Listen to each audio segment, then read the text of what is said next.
Subscribe कीजिए YouTube channel Kuchaman online classes और latest video notification के लिए बेल आइकन में ऑल नोटिफिकेशन को ऑन कीजिए।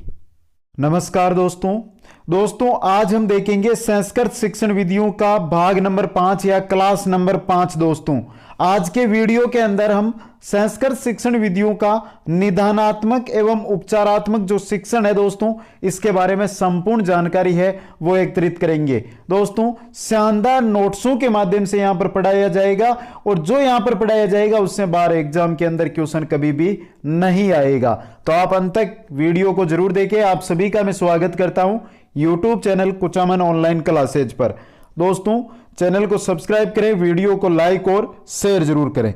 आशा रखता हूं कि इस वीडियो को आप अधिक से अधिक शेयर करोगे। चलते हैं दोस्तों, निदानात्मक एवं उपचारात्मक शिक्षण होता क्या है, क्या नाम से अर्थ निकलता है, सभी जानकारी देखते हैं। निदान तथा उपचार दोनों ही शब्द चिकित्सा शास्त्र के हैं। यह याद रखना है दोस्तों, यह पहला क्वेश्चन बन सकता है ऐसे। निदान शब्द है चिकित्सा शास्त्र से है, राजनीति शास्त्र से है, मनोविज्ञान शास्त्र से है, किससे हैं तो चिकित्सा शास्त्र से। निदान का तात्पर्य लक्षण होता है। निदान का तात्पर्य क्या होता है, लक्षण। जिस प्रकार कोई भी बीमारी है उसका उपचार किया जाता है, उससे पहले उसके लक्षण हमें देखे जाते हैं। वो लक्षण क्या होता है, निदान।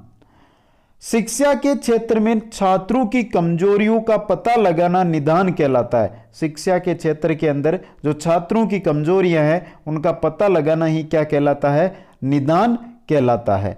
आगे देखते हैं दोस्तों, निदानात्मक परीक्षण पत्र का निर्माण करने के लिए त्रुटियों का संकलन तथा त्रुटियों के कारणों की खोज की जाती है। निदानात्मक परीक्षण के पत्र का निर्माण करने के लिए त्रुटियों का तो क्या किया जाता है, संकलन, और फिर जो त्रुटियों के कारण होते हैं उनकी क्या की जाती है, खोज की जाती है। दोस्तों शिक्षक छात्रों के अधिगम संबंधी दोषों को जानकर उन दोषों को दूर करने का जो प्रयास करता है उसे उपचारात्मक शिक्षण कहते हैं। शिक्षण जो शिक्षक होता है वो शिक्षण के अंदर जो शिक्षण कार्य करता है उसके अंदर जो छात्रों के अंदर अधिगम करने में जो दोष उत्पन्न होते हैं, जो रोग समझते हो आप, रोग आते हैं, जो बाधा आती है, उस बाधा को दूर करने का जो प्रयास करता है उसको क्या कहते हैं, उपचारात्मक शिक्षण कहते हैं। दोस्तों निदानात्मक परीक्षण के उपरांत उपचारात्मक शिक्षण किया जाता है। यह याद रखना दोस्तों, निदानात्मक मतलब जो हम अधिगम कर रहे हैं तो उसके अंदर जो हमारे क्या आ रहे हैं, बाधाएं आ रही है, वो उनके कारणों की जांच करना, वो हो रहेगी निदानात्मक। जिस प्रकार आपके कोई रोग है उसके लक्षण क्या है, उस लक्षणों को आपका पता किया जाएगा तो वो क्या रहेंगे, निदानात्मक, और फिर उनको दूर किया जाएगा, वो क्या रहेगा, उपचारात्मक। आगे देखते हैं दोस्तों, छात्रों में होने वाले पिछड़ेपन के निवारण के लिए समुचित शिक्षण प्रक्रिया अर्थात अनुदेशात्मक कार्य उपचारात्मक शिक्षण के नाम से जाना जाता है। आगे है दोस्तों, स्किनर के अनुसार उपचारात्मक शिक्षण अधिगम के लिए व्यक्तित्व के आचरण संबंधी दोषों को दूर करने के लिए अर्थात छात्र के प्रत्येक पक्ष के पिछड़ेपन को दूर करने के लिए किया जाता है। यह किसने कहा था, यह कहा था स्किनर ने। इंपॉर्टेंट है दोस्तों परिभाषा ये। नेक्स्ट है ब्लेयर जॉन सिम्पसन की, और सबसे ज्यादा बार पूछी गई है यह सिम्पसन वाली परिभाषा। उपचारात्मक शिक्षण वास्तव में उत्तर शिक्षण है जो अच्छी तरह से प्रेरित क्रियाओं के द्वारा बालक को अपनी न्यूनता के क्षेत्र में अधिकाधिक योग्यता प्राप्त करने की दिशा में अग्रसर करता है। यह है उपचारात्मक जो शिक्षण है उसके बारे में ब्लेयर जॉन सिम्पसन ने कहा था दोस्तों। तो ये दो परिभाषाएं हैं, ये आपको क्या कर लेनी है, याद कर लेनी है, इंपॉर्टेंट रहती है। आगे देखते हैं दोस्तों, हम आगे जो हमारे रहेगा वो रहेगा दोस्तों उपचारात्मक शिक्षण के सोपान क्या क्या है। और दोस्तों इन सोपानों से सीधा क्वेश्चन बनता है, उपचारात्मक शिक्षण के सोपान है, इनसे सीधा क्वेश्चन एग्जाम के अंदर आपको मिल सकता है। देखते हैं दोस्तों सोपानों को। पहला सोपान है समस्या, दूसरा है समस्या का स्पष्टीकरण, तीसरा है समस्या का संभावित कारण, चौथा है समस्या के कारकों की खोज, पांचवा है समस्या के उपचारात्मक कार्यक्रम, और छठवां है अन्य विवरण। तो दोस्तों इनका आपको छहों के छह जो सोपान यहां पे मैंने लिखे हैं, इनका क्या करना है, नाम याद रखना है। इनसे सीधा क्वेश्चन ये बन सकता है, इनमें से 3 सोपान दे देंगे, 1 सोपान नहीं दे देंगे और पूछेंगे कि उपचारात्मक शिक्षण का सोपान कौन सा नहीं है। तो इनका याद रखना है दोस्तों। इनके बारे में विस्तार से आगे हम वीडियो में देखेंगे। अभी आगे चलते हैं, उपचारात्मक शिक्षण के उद्देश्य क्या क्या है। उपचारात्मक शिक्षण के उद्देश्य, पहला उद्देश्य है दोस्तों अधिगम संबंधी दोषों को दूर करना। उपचारात्मक शिक्षण का पहला जो उद्देश्य है वो क्या है कि जो हम अधिगम करते हैं, अधिगम का मतलब क्या होता है, जो हम कुछ सीखते हैं और सीखने में हमारे जो दोष, जो बाधाएं आती है उनको दूर करना, यह पहला है। दूसरा उद्देश्य है दोस्तों छात्रों की व्यक्तिगत समस्याएं दूर करना। आप है, आपकी व्यक्तिगत समस्या क्या है, जो भी आपकी व्यक्तिगत समस्या है उसको क्या करना, दूर करना। तीसरा है मंद बालकों में आत्मविश्वास स्थापित करना। जो मंद बालक है, जो मंद बुद्धि वाले बालक है, उनके अंदर क्या करना, आत्मविश्वास स्थापित करना। नेक्स्ट है दोस्तों चौथा उद्देश्य है वो है बालकों को अपराधीकरण की प्रवृत्ति से बचाना। बालक है जो किशोरावस्था के अंदर ज्यादातर आपने देखा होगा कि अपराधी प्रवृत्ति की ओर अग्रसर हो जाते हैं, तो उपचारात्मक शिक्षण के द्वारा अपराधी प्रवृत्ति से उनको बचाया जाता है। पांचवा है संवेगात्मक बालकों की अक्षमता को दूर करना। जो संवेगात्मक बालक है उनमें जो अक्षमता है उसको क्या किया जाता है, उपचारात्मक शिक्षण के द्वारा दूर किया जाता है। छठवां है दोस्तों छात्रों की कमजोरियों का पता लगाकर दूर करना। छात्र में क्या कमजोरी है, अधिगम करने में क्या कमजोरी आ रही है, कार्य करने में क्या कमजोरी आ रही है, क्या बाधा आ रही है, उसका क्या करना, दूर करना। और सातवां है उच्चारण दोष आदि को दूर करना। जो उच्चारण दोष है दोस्तों, उच्चारण करने की जो समस्या आती है उसको क्या करना, दूर करना। यह है हमारे उपचारात्मक शिक्षण के 7 उद्देश्य। दोस्तों एक जानकारी के लिए आप सभी को मैं बता देना चाहता हूं कि दोस्तों इनके साथ आप नोट्स बनाते चाहिए। ये क्लास हमारी 5 है, संस्कृत शिक्षण विधियों की 5वीं क्लास है। इससे पहले 4 क्लासें हो चुकी है, प्ले लिस्ट बनी हुई है संस्कृत शिक्षण विधियां, उसके अंदर देखिए दोस्तों, आपको सभी क्लासें मिल जाएगी। हर एक टॉपिक को देखिए और आसानी से अपने नोट्स बनाते जाइए। संपूर्ण सेक्शन जो संस्कृत की शिक्षण विधियां इसी प्रकार से आपके सामने में रखने का प्रयास जरूर करूंगा। आगे देखते हैं दोस्तों। इससे पहले एक बार जो भी साथी वीडियो देख रहे हैं वो शेयर कर दें और लाइक नहीं किया तो लाइक करें। दोस्तों अधिक से अधिक शेयर करना, इंपॉर्टेंट वीडियो है। एक बार जो भी भारत के अंदर शिक्षक भर्तियों की तैयारी कर रहे हैं उन सभी साथियों तक इस वीडियो को पहुंचाने का आप सभी प्रयास करें। फेसबुक व्हाट्सएप के माध्यम से अधिक शेयर करें, चैनल का सपोर्ट करें। अधिक से अधिक मित्र है आपके, उनको हमारे चैनल पर लाने का प्रयास जरूर करें। चलते हैं दोस्तों आगे हैं दोस्तों शिक्षण विधियों के प्रवर्तक एवं कृतियों से संबंधित विशेष विवरण। यहां पर क्या देखेंगे, शिक्षण विधियां कौन कौन सी है, उनके प्रवर्तक कौन है और जो कृतियां है उनसे संबंधित विशेष विवरण क्या क्या है। इंपॉर्टेंट चीजें हैं वो आपके सामने लेकर आया हूं। पहले है दोस्तों मोंटेसरी विधि। मोंटेसरी विधि इटली की मारिया मोंटेसरी, इटली की मारिया मोंटेसरी वो कौन है, इसकी प्रवर्तक है। 3 से 6 वर्ष के बच्चों के लिए क्या है, ये इंपॉर्टेंट विधि है। इस विधि में लेखन पर बल दिया गया है। किस पर दिया गया दोस्तों, लेखन पर। इस विधि के 3 भाग है, ये इंपॉर्टेंट क्वेश्चन है। जो विधि है मोंटेसरी विधि, इसके 3 भाग है। पहला है भाषा, दूसरा है कर्मेंद्रियां और तीसरा है ज्ञानेंद्रियां। ये याद रखना है। तो मोंटेसरी विधि के क्वेश्चन कौन कौन से बनते हैं कि इसके प्रवर्तक कौन है, मारिया मोंटेसरी। तो मारिया मोंटेसरी कहां की है, इटली की। मोंटेसरी विधि किस उम्र के बच्चों के लिए है, तो 3 से 6 वर्ष के बच्चों के लिए। मोंटेसरी विधि पर किस कौशल पर अधिक बल दिया गया मोंटेसरी विधि में, तो लेखन कौशल पर। और इस विधि के कितने भाग है, 3 भाग है, भाषा, कर्मेंद्रियां और ज्ञानेंद्रियां। आगे देखते हैं किंडरगार्टन विधि। किंडरगार्टन विधि जर्मन के प्रसिद्ध शिक्षाविद फ्रोबेल ने विद्यालय को बाग तथा शिक्षक को किंडर अर्थात मालिक कहा। स्वतः क्रिया द्वारा 4 से 8 वर्ष के बच्चे। जो किंडरगार्टन विधि है इसके प्रवर्तक है फ्रोबेल, और सबसे ज्यादा बार एग्जाम के अंदर पूछा जाता है दोस्तों। जो किंडरगार्टन विधि है प्रवर्तक फ्रोबेल है। इसके अंदर दोस्तों क्या क्या कहा गया है वो समझिए। यहां पे देखिए, यहां पर बताया गया गार्डन। गार्डन का मतलब क्या बताया गया है? विद्यालय बताया गया है। क्या बताया गया है? गार्डन। गार्डन को हिंदी में बाग ही तो कहते हैं ना दोस्तों, तो विद्यालय को क्या बोला यहां पे? बाग। और किंडर बोला था दोस्तों शिक्षक को। शिक्षक किंडर, किंडर का अर्थ क्या होता है? माली। विद्यालय भाग, शिक्षक उसका माली, मतलब विद्यालय का शिक्षक है जो क्या है, जिस प्रकार बाग का माली होता है उसी प्रकार। और यह क्रिया है दोस्तों, यह स्वतः क्रिया द्वारा शुरू होती है बच्चों में, और 4 से 8 वर्ष के जो बालक होते हैं उनके लिए क्या रहती है? इंपॉर्टेंट रहती है। नेक्स्ट है डोल्टन विधि। डोल्टन विधि के प्रवर्तक कौन है दोस्तों? हेलन पार्कइस्ट। हेलन पार्कइस्ट कौन है? डोल्टन विधि के प्रवर्तक। समय चक्र का बंधन नहीं। डोल्टन जो विधि है इसके अंदर समय चक्र का कोई बंधन नहीं होता है।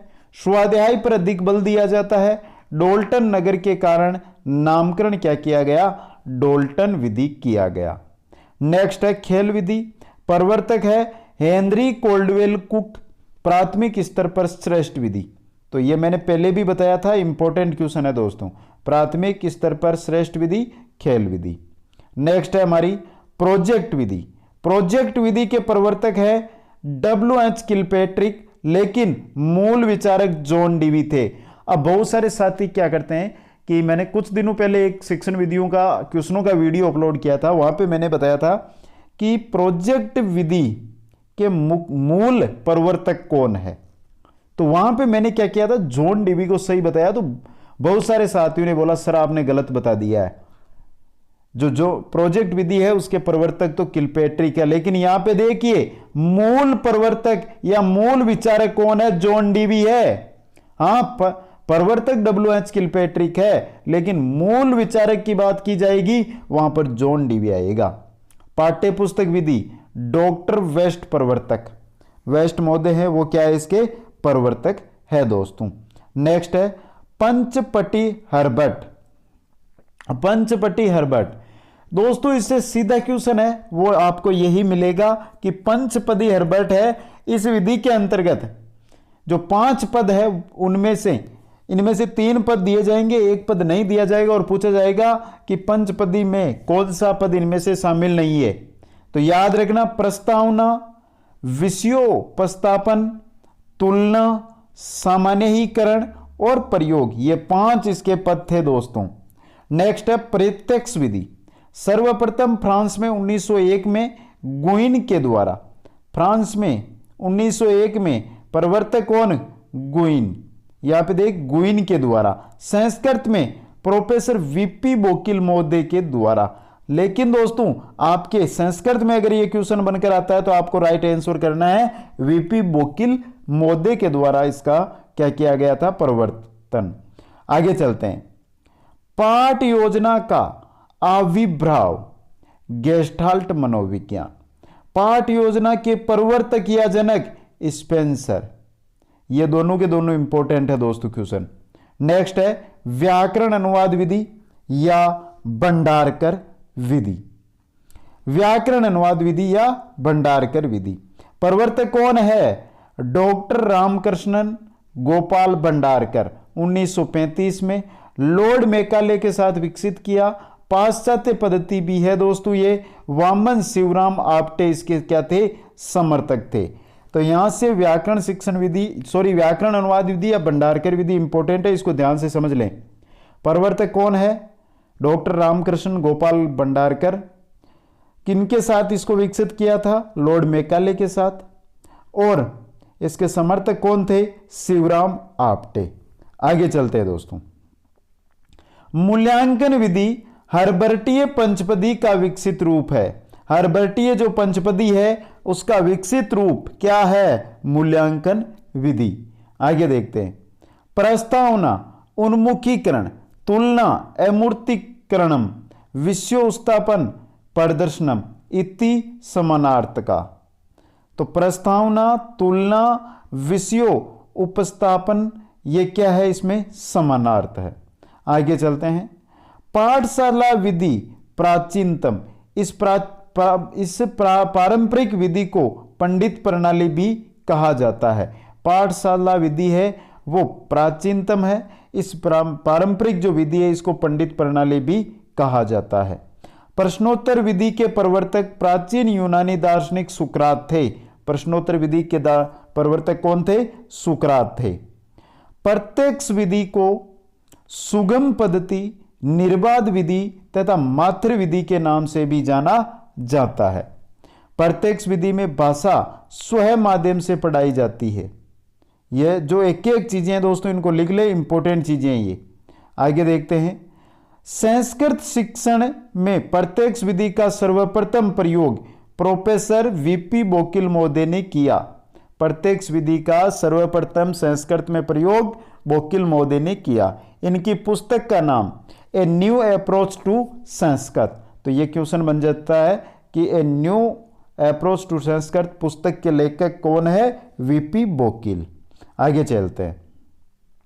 बीएस बल्यूम ने संज्ञानात्मक पक्ष पर, डेविड आर क्रेंथोल ने भावात्मक पक्ष पर, डॉक्टर सिम्पसन ने मनोगत्यात्मक पक्ष पर बल दिया। तो ये तीन यहां पर जो पक्ष है उन पर बल दिया गया है, तो तीनों को अलग ध्यान से लिखें और ध्यान से याद करें दोस्तों। आगे है दोस्तों बी.एफ. स्किनर, अभिकर्मिता अनुदेशन शिक्षण की कला एवं अधिगम का विज्ञान है। आगे चलते हैं। जॉन कॉटन डेना, पठतु पठतु इतोपि पठतु किमपि पठतु, पठन कौशल पर बल दिया। तो जॉन कॉटन डेना ने किस कौशल पर बल दिया था? पठन कौशल पर। ब्रायन मोदे की पुस्तक साइलेंट रीडिंग, मौन पठन, जो ब्रायन मोदे है उनकी पुस्तक का क्या नाम है? Silent reading. आगे चलते हैं। बेकन मोदे के मत में मौन पठन दो प्रकार का होता है। बेकन मोदे के मत में मौन पठन दो प्रकार का होता है, गंभीर या गहन, और दूसरा द्रुत, दो प्रकार का होता है।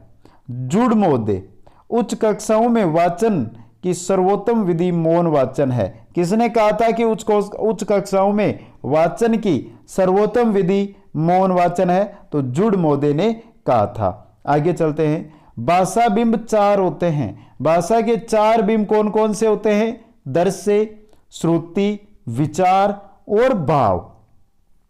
आगे रूसो की पुस्तक है, एमिल फ्राबेल की पुस्तक है एजुकेशन ऑफ मैन। ये दोस्तों नॉर्मल आपको जो जानकारियां थी वो यहां पे दी गई है। रूसो की पुस्तक एमिल, फ्राबेल की पुस्तक एजुकेशन ऑफ मैन। आगे देखते हैं। ह्यूरिस्टिक अन्वेषण विधि के प्रवर्तक आर्मस्ट्रांग थे दोस्तों। अन्वेषण या ह्यूरिस्टिक जो विधि है उसके प्रवर्तक आर्मस्ट्रांग। भाषा की पाठ्य पुस्तक सर्वप्रथम कॉमिनियंस ने लिखी। भाषा की पाठ्य पुस्तक सबसे पहले किसने लिखी थी? कॉमिनियस ने लिखी थी। आगे देखते हैं। 1961 में एचिसन, ब्रूस एलन आदि विद्वानों ने सूक्ष्म शिक्षण का प्रयोग आरंभ किया। भारत में सूक्ष्म शिक्षण का प्रयोग 1967 में डी.डी. तिवारी महोदय ने किया। तो यहां से सूक्ष्म शिक्षण के बारे में पूछा जा सकता है कि सूक्ष्म शिक्षण का प्रयोग सबसे पहले किसने किया था? तो एचिसन, ब्रूस व एलन ने 1961 में। और भारत में डी.डी. तिवारी ने 1967 में क्या किया था? सूक्ष्म शिक्षण का प्रशिक्षण किया था। तो दोस्तों आज के वीडियो में देखेंगे हम इतना ही। नेक्स्ट क्लास में इससे आगे की जानकारी लेंगे। तो ये वीडियो आपको कैसा लगा दोस्तों? अगर समझ में एक बार में नहीं आया, थोड़े कठिन यहां पर आ रहे थे, तो एक बार इसको जरूर आप वापस देख लें और अपने नोट्स तैयार कर ले, जिससे समझ में आसानी से आपको विश्वास दिलाता हूं आ जाएगा। इंपॉर्टेंट क्वेश्चन है दोस्तों, इसमें 2 या 3 क्वेश्चन इसमें बनकर आते हैं हर एग्जाम में, तो ध्यान से एक बार इसको आप जरूर देखें। आप सभी को बहुत बहुत धन्यवाद।